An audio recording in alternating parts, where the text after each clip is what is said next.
बिस्मिल्लाहिर्रहमानिर्रहीम। स्टूडेंट्स, आपने पिछले लेक्चर में पढ़ा था कोऑर्डिनेट कोवलेंट बॉन्ड और उससे पढ़ा था आपने कोवलेंट बॉन्ड। तो बेटा कोवलेंट बॉन्ड मैंने आपको बताया था कि ऐसा बॉन्ड जो एटम्स के दरमियान इलेक्ट्रॉन्स की म्यूचुअल शेयरिंग से बनता है उसे हम क्या कहते हैं? Covalent bond. The bond which is form between two atoms by the mutual sharing of electrons is called covalent bond. तो बेटा आपने कोवलेंट बॉन्ड्स की तीन टाइप्स पढ़ी थी। एक पढ़ा था आपने सिंगल कोवलेंट बॉन्ड, एक पढ़ा था डबल कोवलेंट बॉन्ड और एक आपने पढ़ा था ट्रिपल कोवलेंट बॉन्ड। ठीक है बेटा। तो आपने जो सिंगल कोवलेंट बॉन्ड पढ़ा था वो उसमें क्या होता था, जब एटम्स एक दूसरे के करीब आते थे तो उनके दरमियान एक इलेक्ट्रॉन पेयर बनता था, जैसे बॉन्ड पेयर एक बॉन्ड पेयर की वजह से बनता था, उसे हम कहते थे single covalent bond. Double covalent bond जो आपने पढ़ा था उसमें क्या होता था, हर एटम दो दो इलेक्ट्रॉन्स देता था, जिससे क्या बनते थे? दो बॉन्ड पेयर बनते थे और उन दो बॉन्ड पेयर की वजह से क्या बनता था? डबल बॉन्ड बनता था।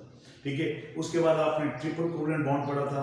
बेटा ट्रिपल कोवलेंट बॉन्ड में क्या होता था, हर बॉन्ड बनाने वाला एटम तीन तीन इलेक्ट्रॉन्स कंट्रीब्यूट करता था, जिसके नतीजे में क्या बनते थे? तीन बॉन्ड पेयर्स बनते थे और इन तीन बॉन्ड पेयर्स की वजह से बनने वाले बॉन्ड को हम क्या कहते थे? Triple covalent bond. तो बेटा मुख्तसर ये है, शॉर्टली मैं आपको ये कहना चाहता हूं कि चाहे सिंगल बॉन्ड हो, चाहे डबल कोवलेंट बॉन्ड हो, चाहे ट्रिपल कोवलेंट बॉन्ड हो, जो होता ये क्या है कि ये दो एटम्स के दरमियान इलेक्ट्रॉन्स की म्यूचुअल शेयरिंग से ही बनते हैं। तो बेटा कोवलेंट बॉन्ड दो एटम्स के दरमियान इलेक्ट्रॉन्स की म्यूचुअल शेयरिंग से ही बनता है। तो बेटा आज हमने जो पढ़ना है वो है नॉन पोलर कोवलेंट बॉन्ड और पोलर कोवलेंट बॉन्ड। बेटा है ये कोवलेंट बॉन्ड की टाइप्स ही हैं, लेकिन यहाँ इनकी जरा नेचर जो है उसको हम डिस्कस करेंगे। बेटा non polar covalent bond, non polar covalent bond को आप शॉर्ट करके बेटा खाली नॉन पोलर बॉन्ड भी कह सकते हो आप इसको, नॉन पोलर बॉन्ड। ठीक है बेटा जी। बेटे नॉन पोलर कोवलेंट बॉन्ड को आप क्या कर सकते हैं बेटा जी? नॉन पोलर बॉन्ड भी कह सकते हैं शॉर्ट करके। तो बेटा अगर कोवलेंट बॉन्ड जो इलेक्ट्रॉन्स की म्यूचुअल शेयरिंग से बनता है, अगर कोवलेंट बॉन्ड एक जैसे एटम्स के दरमियान बनता है, होमो एटम्स, एक जैसे एटम्स की मुराद है होमो एटम, एक जैसे एटम्स के दरमियान बनता है, तो उसमें दोनों एटम्स एक जैसे हैं, दोनों एटम्स इलेक्ट्रॉन्स के पेयर को, जिसको बॉन्ड पेयर कहते हैं, दोनों एटम्स एक जैसी कुव्वत से खींचते हैं। Both atoms attract the share pair of electron, bond pair of electron equally। तो उसे हम क्या कहते हैं बेटा? ठीक है, नॉन पोलर बॉन्ड कहते हैं। अब इंग्लिश में दोबारा सुन लें। If A covalent bond is form between similar atoms, same atoms या होमो एटम्स, इसके दरमियान बेटा होमो एटम्स, एक जैसे एटम्स के दरमियान बना है, सिमिलर एटम्स के दरमियान बने, तो दोनों एटम्स क्या करते हैं? इलेक्ट्रॉन्स को अपनी तरफ इक्वली अट्रैक्ट करते हैं। दोनों एटम्स के इलेक्ट्रॉन्स को खींचने की कुव्वत क्या है? सेम होती है। तो इस तरह जो कोवलेंट बॉन्ड बनेगा उसे हम क्या कहते हैं? नॉन पोलर बॉन्ड कहते हैं। If A covalent bond is form between same atoms, similar atoms, homo atoms, in this bond both the atom attract the share pair of electron equally, such type of bond is called non-polar covalent bond, या simply आप इसे क्या कह सकते हैं बेटा? non-polar bond कह सकते हैं। For example हाइड्रोजन के दरमियान बनने वाला, हाइड्रोजन की एक एटम और हाइड्रोजन के दूसरे एटम के दरमियान, इसी तरह आपके पास क्लोरीन, क्लोरीन के एक एटम और क्लोरीन के दूसरे एटम के दरमियान बनने वाला बॉन्ड, इसी तरह आपके पास N2 नाइट्रोजन के एक एटम और नाइट्रोजन के दूसरे एटम्स के दरमियान बनने वाला बॉन्ड क्या कहलाता है? आपके पास नॉन पोलर बॉन्ड कहलाता है। बेटा नॉन पोलर कोवलेंट बॉन्ड में दोनों एटम्स इलेक्ट्रॉन्स के पेयर को इक्वली अट्रैक्ट कर रहे होते हैं, तो इलेक्ट्रॉन्स के पेयर को दोनों एटम्स इक्वली अट्रैक्ट कर रहे होते हैं। इस तरह ऐसे बनने वाले बॉन्ड को हम क्या कहते हैं? नॉन पोलर बॉन्ड कहते हैं। जो नॉन पोलर कोवलेंट बॉन्ड होता है बेटा, it is called pure covalent bond. इसे आप प्योर कोवलेंट बॉन्ड कहते हैं। This is called pure covalent bond. ठीक है बेटे।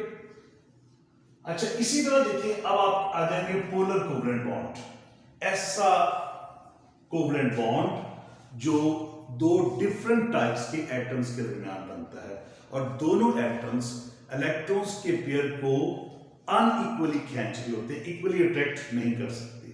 ठीक है बेटा, ए कोवलेंट बॉन्ड, ठीक है, इन which is formed between two different types of atoms. In such bonds, both the atoms attract the shared pair of electron unequally. Such type of bonds are called polar covalent bonds कहलाते हैं। बेटा polar covalent bond जब आपस में बनते हैं तो दोनों एटम जब आपस में इलेक्ट्रॉन्स की शेयरिंग करते हैं तो एक एटम की इलेक्ट्रॉन एक्टिविटी ज्यादा होती है जबकि दूसरे एटम की इलेक्ट्रॉन एक्टिविटी क्या होती है, कम होती है। तो जिसकी इलेक्ट्रॉन एक्टिविटी ज्यादा होती है इलेक्ट्रॉन का जो पेयर है उसकी तरफ अट्रैक्ट कर जाता है, लिहाजा उसके ऊपर क्या होता है, पार्शियली नेगेटिव चार्ज आ जाता है। और जिसकी इलेक्ट्रॉन एक्टिविटी कम होती है उसके ऊपर ऑटोमेटिकली क्या होता है, पॉजिटिव चार्ज आता है। इस तरह दो पोल्स बन जाते हैं और पोलैरिटी पैदा हो जाती है। तो ऐसे मॉलिक्यूल्स को जो दो डिफरेंट एटम्स के दरमियान बनता है, ऐसे दो डिफरेंट एटम्स के दरमियान बनता है, उसे हम क्या कहते हैं, पोलर मॉलिक्यूल्स कहते हैं। फॉर एग्जांपल, ठीक है, आपके पास HF के दरमियान बनने वाला, हाइड्रोजन फ्लोराइड के दरमियान बनने वाला बॉन्ड, HCl के दरमियान बनने वाला बॉन्ड, वाटर के दरमियान बनने वाला बॉन्ड, अमोनिया के दरमियान बनने वाला बॉन्ड।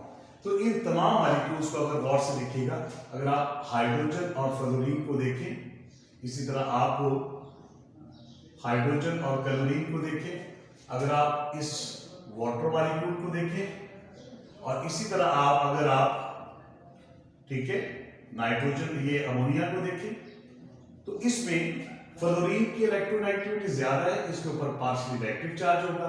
हाइड्रोजन की कम है, इसके ऊपर पार्शियली क्या होगा, पॉजिटिव चार्ज। इस पे पार्शियली नेगेटिव, इस पे partially positive due to the difference in electron activity.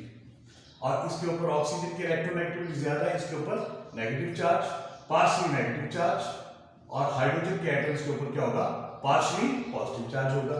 अब अमोनिया में देखिए, नाइट्रोजन के ऊपर क्या होगा, पार्शियली नेगेटिव चार्ज, जबकि हाइड्रोजन के एटम्स के ऊपर क्या होगा, पार्शियली पॉजिटिव चार्ज होगा। तो बेटा बात यह है कि जब दो डिफरेंट एटम्स, दो डिफरेंट टाइप्स ऑफ एटम जो हैं वो आपस में कोवलेंट बॉन्ड बनाते हैं, आपस में इलेक्ट्रॉन्स की शेयरिंग करते हैं, तो जिसकी इलेक्ट्रोनेगेटिविटी ज्यादा होती है उसके ऊपर पार्शियली यानी जुज़वी तौर पर क्या होता है, इलेक्ट्रॉन की ज्यादती होने की वजह से उसके ऊपर क्या होता है, नेगेटिव आ जाता है। और जिसकी इलेक्ट्रोनेगेटिविटी कम होती है उसके ऊपर पार्शियली पॉजिटिव चार्ज आता है। तो दो पोल्स बन जाते हैं, ठीक है, एक तरफ पॉजिटिव पोल बन जाता है और एक तरफ नेगेटिव पोल बन जाता है। इसको मैं फर्दर एग्जाम्पल से एक्सप्लेन करने जा रहा हूं बेटा, गौर से सुनिएगा बेटा। अगर आप HCl में देखें, अगर आप HCl के मॉलिक्यूल में देखें तो ये आपके पास एक हाइड्रोजन के एटम, एक क्लोरीन के एटम्स, इसको हम क्रॉस की बजाय डॉट से ड्रा कर लेते हैं, ठीक है। अगर आप हाइड्रोजन को देखें तो उसके आउटरमोस्ट शेल में क्या होता है, एक इलेक्ट्रॉन होता है। जब आपकी क्लोरीन को देखें तो उसके आउटरमोस्ट शेल में कितने होते हैं बेटा, कितने इलेक्ट्रॉन्स होते हैं, 7 इलेक्ट्रॉन्स। अगर आप इलेक्ट्रोनेगेटिविटी देखें, ठीक है, हाइड्रोजन की जो इलेक्ट्रोनेगेटिविटी है वो 2.1 है, जबकि क्लोरीन की जो इलेक्ट्रोनेगेटिविटी है वो बेटे है आपके पास 3.2, ठीक है। तो दोनों की इलेक्ट्रोनेगेटिविटी का अगर आप डिफरेंस निकालें, ठीक है, 3.2 और आपके पास 2.1, तो तकरीबन आपके पास 1.1 का डिफरेंस आएगा, ठीक है। ये इसका मतलब है दोनों के दरमियान इलेक्ट्रोनेगेटिविटी का डिफरेंस है, ठीक है। तो भी जब एक दूसरे के करीब आते हैं तो ये हाइड्रोजन अपना एक इलेक्ट्रॉन डोनेट करता है या कंट्रीब्यूट करता है, और इसके बाद आपके पास ये क्लोरीन है, तो क्लोरीन भी अपना एक इलेक्ट्रॉन कंट्रीब्यूट करता है। तो इसके दरमियान ये शेयर पेड इलेक्ट्रॉन बन गया। अब ये शेयर पेड ऑफ इलेक्ट्रॉन है, ठीक है, इसको क्लोरीन का न्यूक्लियस अपनी तरफ अट्रैक्ट करता है, जबकि हाइड्रोजन जो है इसको अपनी तरफ करता है। लेकिन बेटा क्लोरीन की इलेक्ट्रोनेगेटिविटी ज्यादा है, जिसकी वजह से क्या होगा कि जब इसके दरमियान ये बॉन्ड बनेगा तो इसकी इलेक्ट्रोनेगेटिविटी ज्यादा होने की वजह से इलेक्ट्रॉन्स का पेयर जो है, जो ये शेयर पेयर बना, ये अट्रैक्टेड टुवर्ड्स क्लोरीन न्यूक्लियस उसकी तरफ अट्रैक्ट होना शुरू हो जाएगा, जिसकी वजह से इसके ऊपर इलेक्ट्रॉन्स का चार्ज ज्यादा हो जाएगा, इलेक्ट्रॉनिक क्राउड जो है उसकी तरफ ज्यादा हो जाएगा, जिसकी वजह से इसके ऊपर क्या हो गया, पॉजिटिव चार्ज आ गया। इधर इलेक्ट्रॉनिक क्राउड क्या होगा, कम होगा, जिसकी वजह से क्या होगा, इसके ऊपर पार्शियली पॉजिटिव। ये जो सिंबल होती है इसे डेल्टा कहते हैं, ये पार्शियली चार्ज को रिप्रेजेंट करती है। तो एक तरफ पार्शियली नेगेटिव चार्ज आ जाएगा और एक तरफ क्या हो जाएगा, पार्शियली पॉजिटिव चार्ज आ जाएगा। ठीक है बेटे, तो ये एक पोलर बॉन्ड बन जाएगा और ऐसे मॉलिक्यूल्स जिनके अंदर पोलर बॉन्ड पाया जाता है they are called polar compounds. तो HCl एक पोलर कंपाउंड है। ठीक है बेटा, अब चंद बातें मैं आपको और बताना चाहता हूं बेटा। जो कोवलेंट बॉन्ड होता है वो हमेशा जो है, चाहे वो पोलर हो चाहे वो नॉन पोलर हो, ये हमेशा नॉन मेटल्स के दरमियान होता है। अगर दो एटम्स के दरमियान इलेक्ट्रोनेगेटिविटी का डिफरेंस, ठीक है ना, बहुत ज्यादा हो जाता है तो बेटा हम उससे आइडेंटिफाई नहीं कर सकते कि उसके अंदर कोवलेंट बॉन्ड बनेगा या ionic bond. Electronegativity value is not the standard to measure the nature of the bond. हम बॉन्ड के नेचर को बयान नहीं कर सकते इससे। मिसाल के तौर पर अगर आप सोडियम क्लोराइड की एग्जांपल लें तो सोडियम जो है वो एक मेटल है, जबकि क्लोरीन क्या है, वो एक नॉन मेटल है।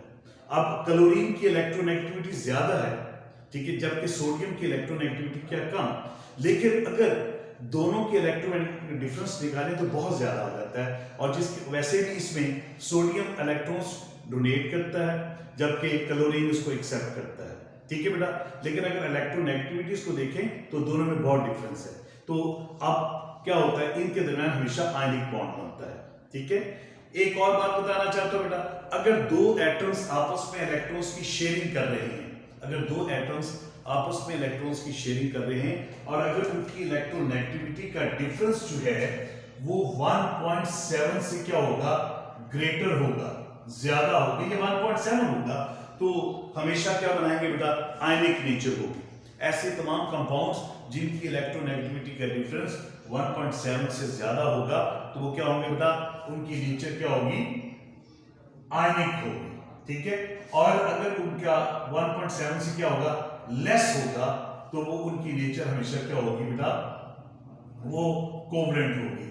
ठीक है, तो बेटा एक दफा फिर बताया जा रहा हूं आपको कि नॉन पोलर कोवलेंट बॉन्ड होते हैं उन्हें आप नॉन पोलर बॉन्ड्स भी कह सकते हैं। ये प्योर कोवलेंट बॉन्ड्स होते हैं, ये बेटा प्योर कोवलेंट बॉन्ड्स होते हैं। ठीक है बेटे, नॉन पोलर कोवलेंट जो होता है बेटा, ये आमतौर पर एक जैसे एटम्स के दरमियान बनता है।